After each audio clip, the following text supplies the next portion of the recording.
ஏமனில் நடைபெற்று வரும் உள்நாட்டு போர் அந்நாட்டை பஞ்சத்தின் விளிம்புக்கு தள்ளியுள்ளது. அங்கு ஆட்சியில் இருந்த அரசை கிளர்ச்சியாளர்கள் அகற்றினார்கள்.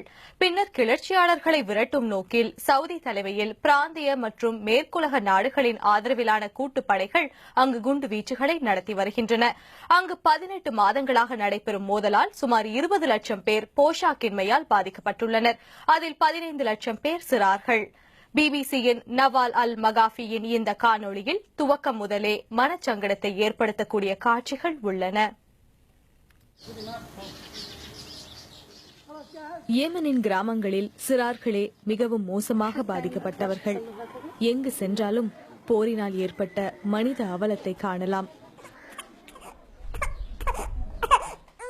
7 மாத குழந்தையான ஃபாத்திமா ஊட்டச்சத்து குறைபாட்டால் மிகவும் பலவீனமாக உள்ளார்.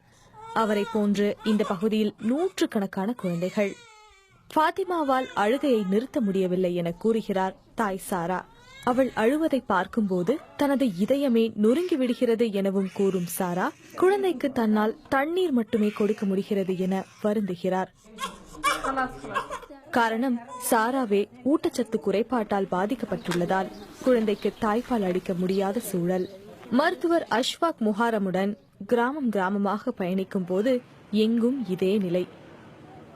ஏமன் வறுமையில் வாடும் ஒரு நாடுதான். ஆனால் போர் நிலையை மேலும் மோசமாக்கியுள்ளது.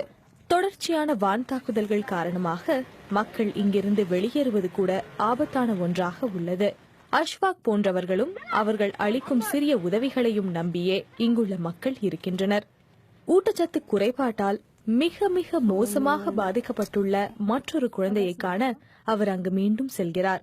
அப்துல் ரஹ்மான் பிறந்து 18 மாதங்கள் ஆனாலும் எடையோ 6 மாத குழந்தைக்கு உண்டானதே உள்ளது.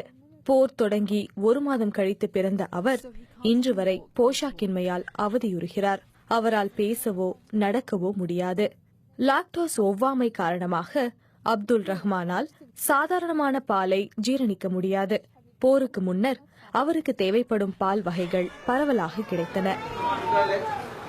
ஆனால் அவரோ இப்போது மரணத்தோடு போராடும் நிலையில் உள்ளார். கிராமத்தில் உள்ளவர்கள் மட்டும் இப்படியான சிரமங்களை எதிர்கொள்ளவில்லை. போரின் காரணமாக ஏமனில் 600க்கும் அதிகமான மருத்துவமனைகள் மூடப்படும் நிலைக்கு தள்ளப்பட்டுள்ளன. போதிய வளங்கள் இல்லை. மத்திய மருத்துவமனையும் இழுத்து பிடித்துக் கொண்டிருக்கிறது. போரின் கொடுமையால் 15 லட்சம் சிறார்கள் பட்டினியால் பாதிக்கப்பட்டுள்ளனர். இது 4 வயதாகும் சாஹிப். அவருக்கு காய்ச்சலும் வயிற்றுப்போக்கும் ஏற்பட்டவுடன் அவரது தாத்தா இங்கே கொண்டு வந்தார். ஊட்டச்சத்து இன்மையால் சிறிய தொற்றுகளை கூட எதிர்த்து போராட முடியாத நிலையில் அவரது உடல் உள்ளது. மருந்துகளின் பற்றாக்குறையும் சேர்ந்து கொள்ள நிலைமை மேலும் சிக்கலாகிவிட்டது.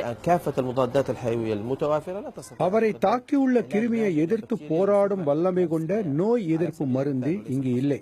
எம்மால் முடிந்ததெல்லாம் இருப்பதை வைத்து வைத்தியம் செய்வது மட்டுமே.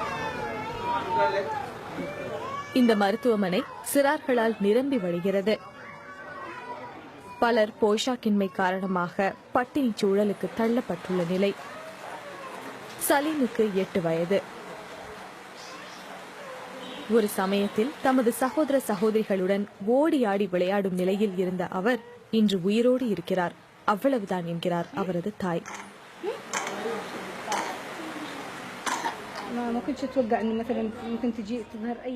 இப்படி ஒரு குழந்தையை நான் ஏமனில் பார்ப்பேன் என்று நினைத்து கூட பார்க்கவில்லை. இவன் பட்டினியில் அவதிப்படுகிறான். இது பஞ்சத்தின் தொடக்கமாக இருக்குமோ என்று நான் அஞ்சுகிறேன். இப்போது சலீமை போன்று 3,70,000 சிறார்கள் போஷாக்கின்மையால் அவதிப்படுகின்றனர் என ஐநா கூறுகிறது.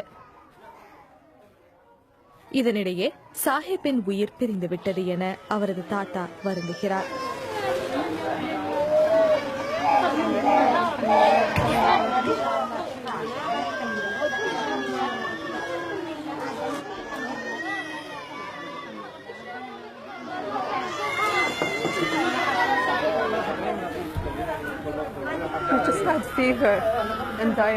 காய்ச்சல், வயிற்றுப்போக்கு காரணமாக இங்கு வந்தார்.